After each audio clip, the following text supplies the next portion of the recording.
Okay, good evening lads and welcome back to another video. AFC Joe here. Now, in today's video I'm going to be talking about 10 new Premier League players who you need to watch this season. I'm not going to be going through some of the big money signings from the big six clubs, but instead I'm going to be talking about the less obvious choices, some players that you guys might not have heard of before. If you enjoy the video, make sure to comment your thoughts down below, and if you want to, I can do a part 2.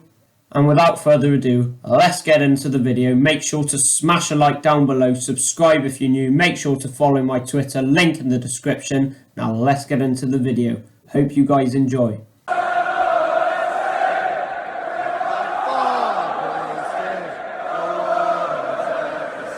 Okay, starting off at the Hawthorns, we have Brazilian creator Matias Pereira.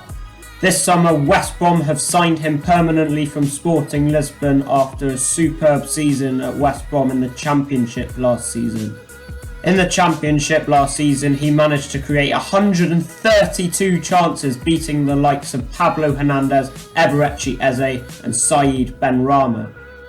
He also scored 8 goals and got a ridiculous 16 assists last season. And I said in my Premier League predictions video that, he is going to be crucial for West Brom surviving this season, and that is why I have put him on this list. He is going to have a superb season this season for West Brom. Now, moving to South London, we have Crystal Palace signing Eberechi Eze, who was also superb in the Championship last season. Last season, Eze got 14 goals and 8 assists for QPR last season.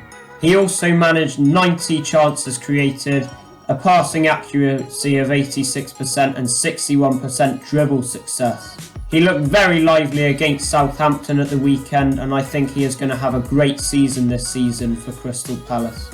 Now then, we have Hakim Ziyech, the first player to sign for Chelsea in this huge summer spending spree. Now I think this signing could go two ways, and this is why I think this one's really interesting. I think that Ziyech could either be absolutely superb and replicate his form from the Ajax Champions League semi-final run, or he could flop. In the last few years, Hakim Ziyech's chance creation stats have been consistently high in the Eredivisie. However, Ziyech is very lightweight, and we've seen players like Henrik Mkhitaryan come to the Premier League and it just doesn't suit them at all. As we all know, the Premier League is a very physically demanding league, and it's going to be very interesting to see how Hakim Ziyech lives up to that. Now, moving on to another player who has starred for Ajax in recent years. We have new Manchester United signing Donny van de Beek. Van de Beek is obviously a player who can create and has a great engine in him. He's hard working, and at 23 years old he has great potential.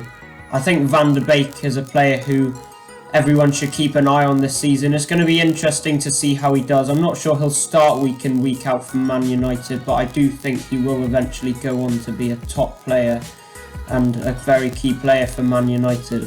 Now, heading down to St Mary's, we have a player who you've probably never heard of before, but he was statistically one of the best defenders in La Liga last season.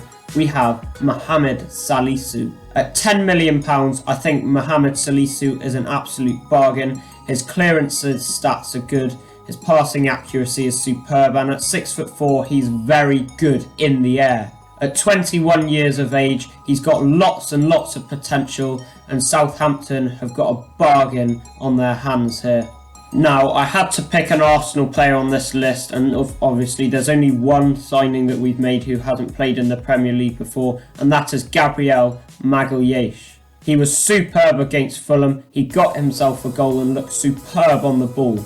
He also got the BT Sport Man of the Match award, which obviously is a superb thing to get on your debut for your new club. He's also had a great season at Lille last season, and he's going to only get better, and I think that Arsenal have done very well to bring him to the Emirates this season. Heading up to Leeds now, we have Calvin Phillips, who now has an England cap to his name. Phillips has obviously played a key role in getting Leeds back into the Premier League. He's a defensive midfielder who does the defensive duties very well, and not only that, He is also a superb passer of the ball, creating 70 chances from defensive midfield, a quite amazing stat. Calvin Phillips is going to be superb to watch this season, and that is why I have put him on this list. Now we have another player who was key to Leeds' promotion season last season, but isn't actually playing for Leeds. You probably know who I'm talking about. It's pretty obvious. It's Ben White. I watched him play against Chelsea for Brighton and he looked superb on the ball. He's also a defender who likes to dribble and has 116 interceptions to his name for last season's Leeds championship win. Ben White's going to have a very solid season, and I think he has an outside chance of getting a call-up for England's European Championship campaign next summer. Now, the 9th player on this list is Ollie Watkins, who hit 25 goals in the Championship last season for Brentford. Villa really needed a goal scorer, and it looks like they might have found one. And Ollie Watkins is also on the back of his best goal-scoring season in his career. His chance creation stats are pretty good, but it's going to be a very challenging season this season for him. And, you know, the Premier League is a big step up from the Championship, and we've seen many good Championship strikers come up but fail to score lots of goals in the Premier League. This is why I've put him in this list. I'm very interested to see how Watkins does, and I think that he could do very well, but then he could also do very badly.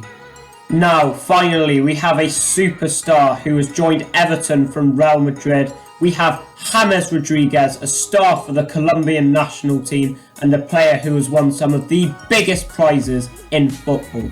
In my opinion, James is an extremely underrated player, and I think Real Madrid have really disrespected him by trying to freeze him out the club.